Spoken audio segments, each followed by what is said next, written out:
Si vis pacem Parabellum. If you want peace, prepare for war.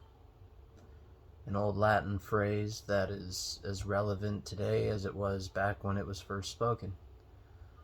And why is this important? Well, if you want to be able to survive a war, first off, you need to be at peace internally. And if you want to have any sort of long-lasting peace, you need to be able to fight a war. So you need to be at peace within. But you also need to know how to fight a war. You need to know how to fight. You need to know how to survive on base necessity. Right? Now, even more important is a message from Christ in Matthew 5:46 through 47. That, for if ye love only them which love you, what reward do you have? Do not even publicans the same? A publican is a tax collector, by the way. So a sinner, right? People who think themselves different, better, whatever, cut off, right? Duality.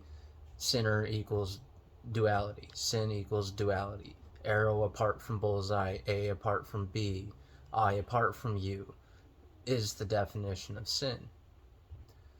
Right? We're all connected here, and so it's kind of important to start acting like it. But the point is if you can only find peace when you're in a peaceful situation, what good is that for you? Even the warmongers find peace in peaceful situations. Okay, so the point is that you have to be able to be at peace even when there's stressful situations going on, when you're put into the fire, when the struggles and adversity of life are at your door or even beating the shit out of you.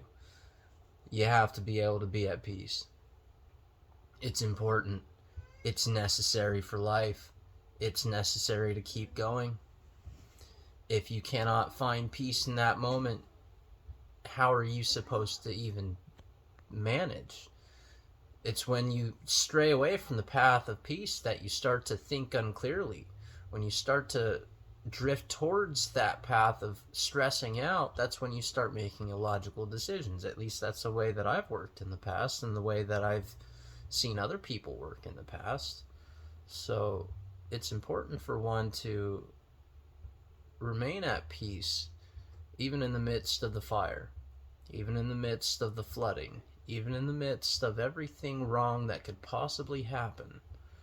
One needs to be able to remain at peace. Now, does that mean to lay over, or roll over, lay down and play dead, or, let yourself get taken out of the game? No, that's not what that means. But my point is that if we're going to be afraid, just know that we're going to slip into illogical thinking. If one is going to be afraid of anything, they might as well be afraid of everything at that point. If one is going to be peaceful, one should be peaceful in all situations. It's really important because one may never know when they will meet their maker. One may never know when they have to fight somebody off. One may never know when they have to fight in order to help someone else. And I'm not saying it's going to guarantee you another day on this earth. What I am saying is that if one wants to remain at peace, long-lasting peace, one needs to be prepared for war. One needs to be prepared for adversity. One needs to be prepared for the struggle. And it all starts up here in the mind. All of it. One needs to be open-minded to the possibility that things aren't going to go your way. Because oftentimes they don't. One needs to be open to the possibility that things may go the other person's way. And that's fine. What matters is that you try. I mean, if you never I don't want to say fight against gravity, but if one doesn't embrace that gravity is necessary for life here, then work with it, then one's never going to understand it. And if one doesn't get up and walk, then one is never going to be able to move from, quote, point A to point B. One is never going to be able to live life here, because these are things that exist. They are against you. Gravity works against you, and if you don't get up and do your thing, then gravity's just going to keep you down. So just get up and do it. It's not that hard. What makes it hard is the mindset. If you have the mindset that it is hard, then it's going to be hard.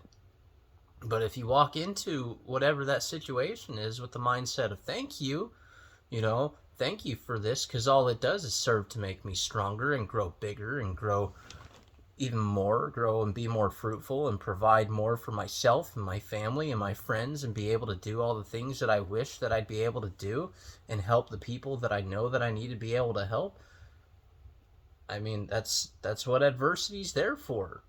It's not there to tear you down, and I mean, it will tear you down if you don't get up and move, but that's what adversity is there for. It's there to make you stronger.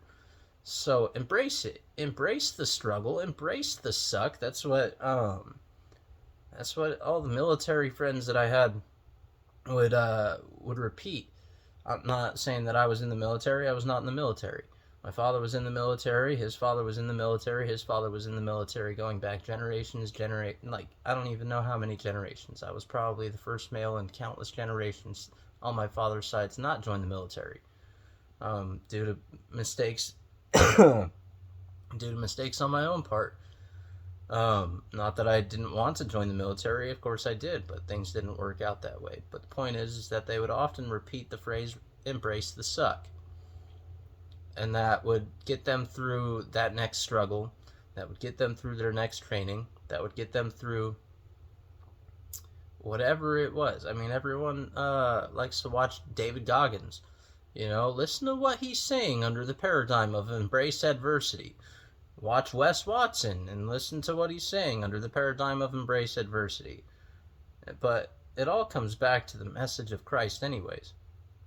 So my point is in this is life's gonna have its struggles. Embrace it, love it, thank God for it. Whatever that conception of God is, embrace it, love it, and embrace that adversity, that, quote, Satan, and just move forward in life and stop looking back. Stop regretting everything that you did. Although regret is good, guilt is good. It serves a purpose, but don't let it drag you down. All right, these are things that I've had to figure out the hard way. So just enjoy life, live it, love it. Peace.